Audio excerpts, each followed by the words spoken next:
Today we're going to talk about reading music. Reading the dots, some of us will call it. Reading notation is another way to put it. You know, the traditional reading the music thing that most people learn like on piano lessons or oboe lessons or whatever it is. We're going to talk about whether it's a valid thing to be involved in it or not. A lot of guitarists would say, you know what, dude?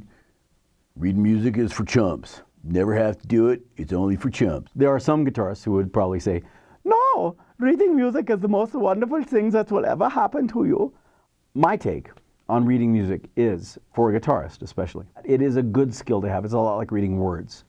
If you read words, there's nobody who's literate who says, gosh, I wish I couldn't read these stupid words on the page.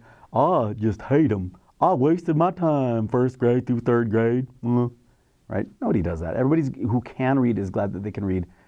However, most people's parents wait to teach you how to read until you're about 4, maybe 5 years old, right? Because there are a lot of other life skills to learn before you learn how to read. In real life, you learn skills like, dude, you don't cross the street without looking both ways. We learn how to communicate. We learn how to not only talk, but we learn how to listen. And there are a lot of parallels in music. There are life skills that we have to learn musically. We need to learn to communicate musically. We need to be able to play chords around something else somebody else is doing. We need to play chords to songs that other people have written. I think you should learn how to solo on the guitar to express your artistic voice on the guitar. That's like learning how to speak. All those things way take precedence over learning traditional written music notation. But what we do is what most guitar teachers are going to do. I'm just going to write the chords out for you. Basically, we're going to draw the chords. A chord drawing is something you're going to see all over the world, on the internet, in private lessons, in magazines, whatever it is. Essentially what we're doing is drawing the end of the neck. First the nut, and then the first 3 frets is typically what's drawn on a chord diagram, essentially. The 6 lines represent the 6 strings. The big gray bar represents the nut of the guitar. And then the vertical lines going across are the frets. A 0 touching the nut represents an open string. An open string, as a reminder, is when you strum the string without touching it with your fretting hand. So it just resonates without any kind of finger on it. So a 0 touching the nut represents an open string. And then there are numbers within certain frets on certain strings, and those are your fingers. Now let's look at your fingers for a second. How many fingers do you have? At this point, most people answer me and say, well, David, I have 5 fingers. And I say, no, you do not. And they say, I have 10. And I say, no, you don't. And I get mad and I kick them in the shin. You have 4 fingers. On the guitar, we have 4 fingers and 2 thumbs. We are totally bigoted against the thumb. You're not even a finger. Ooh. Very sad. I thought about drawing a little frowny face on my thumb just for this today. So yeah, 4 fingers, 2 thumbs. On the left hand then, 4 fingers, going from the first finger, second, third, fourth. So pinky is number 4, pointer finger or index finger is number 1, 1, 2, 3, 4. So as a quiz, show me your 3rd finger. Excellent, well done. I'll do the Dumbledore clap. Show me your 2nd finger.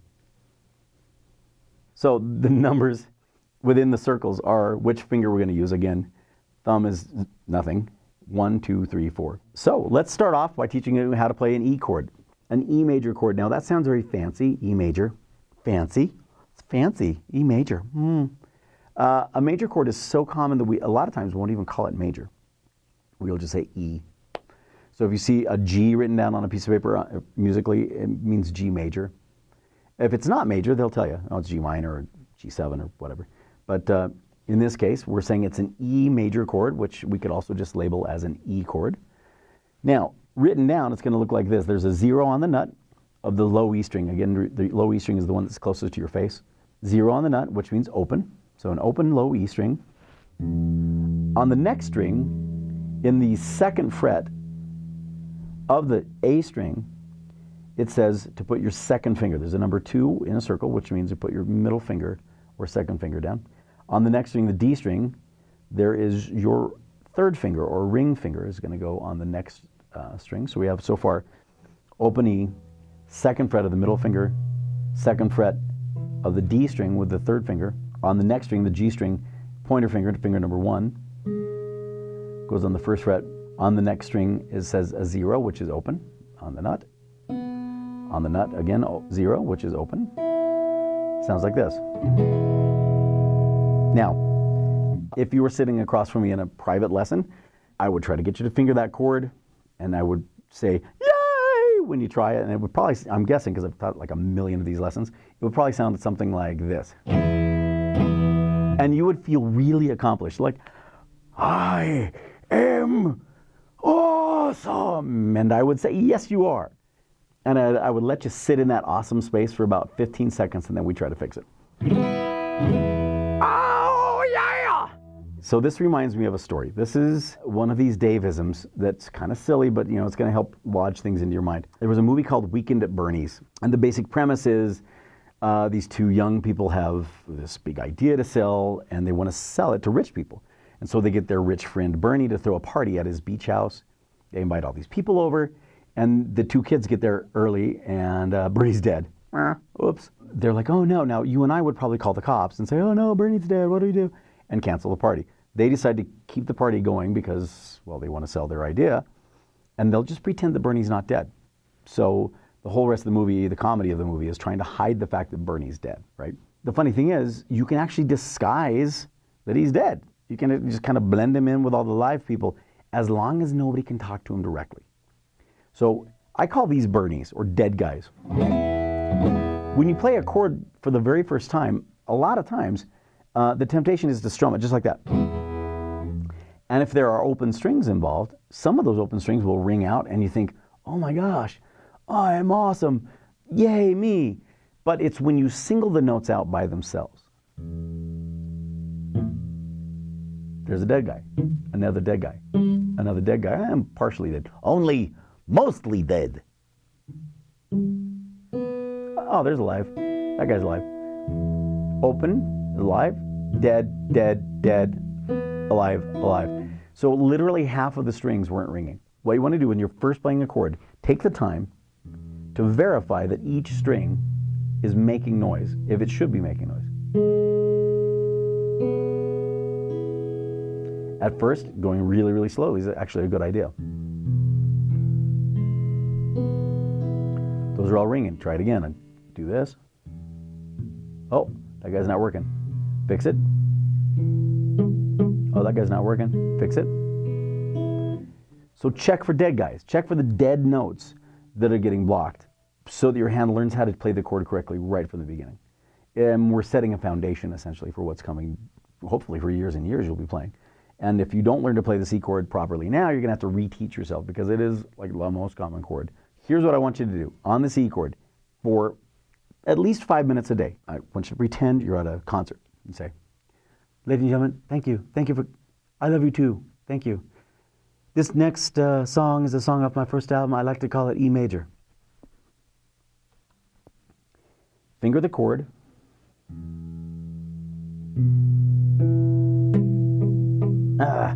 Fix it if there's a dead guy. If they're all ringing, give it a big fat strum. Mute the strings by just clamping your hand down on the strings. And then do this. As a beginner, you're probably going to need some relief for your fingertips. So just rub your thumb against your fingertips. It actually provides some healing, gets the blood out of the fingertips, it rushes back in and heals. That way you won't get calluses. I'm sorry, you will get calluses, not blisters. Blisters are no bueno. So, here's what I want you to do. Ladies and gentlemen, thank you. It's off of my second album. I like to call it E Major Revisited.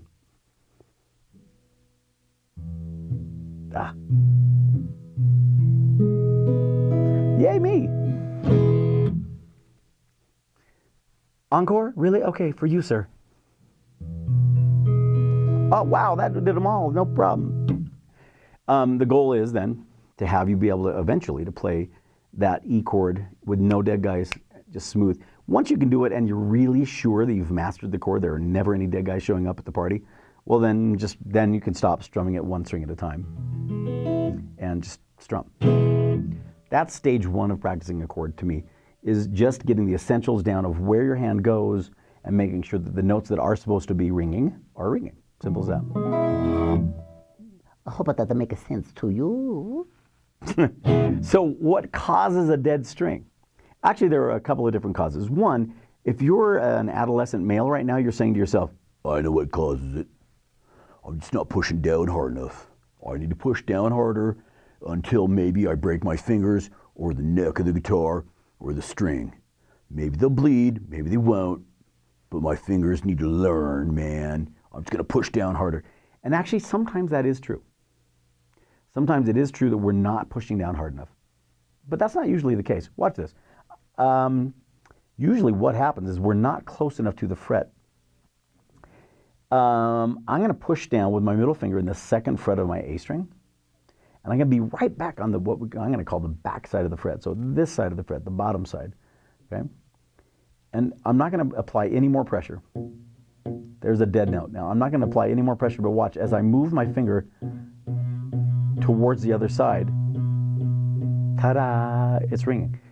The closer you can get to the fret, the less likely it is to have any problems. Sometimes when we're playing chords, it's not a matter of how hard we're pushing down or where our finger is on the fret, but if there's something blocking the string from ringing, it's not going to ring no matter what. I'm going to put my pointer finger down as close as I can to the fret on the G string, first fret of the G string, like we're playing an E chord. Now watch, what typically happens is that when we play the chord, a lot of times we won't arch our fingers well enough. So that third finger, if that third finger is laying down like this, it's going to get in the way of the G string. And it's going to mute no matter how hard I push down on that G string. And I'm pushing down really hard, and I've been doing this for a long time. My hands are very strong. It still won't work. So you can push down as hard as you want to. You can get as close to the fret as you want to. If the fleshy part of your fingers is laying on top of the string anywhere, left hand, right hand, whatever, usually left hand or the fretting hand, it's not going to make a note. So what you have to do is make sure that your fingers are super, super arched to make sure that they're clearing the other strings. Now, look at the difference. You probably can't even see a movement. That's not much of a difference between success and failure in the note.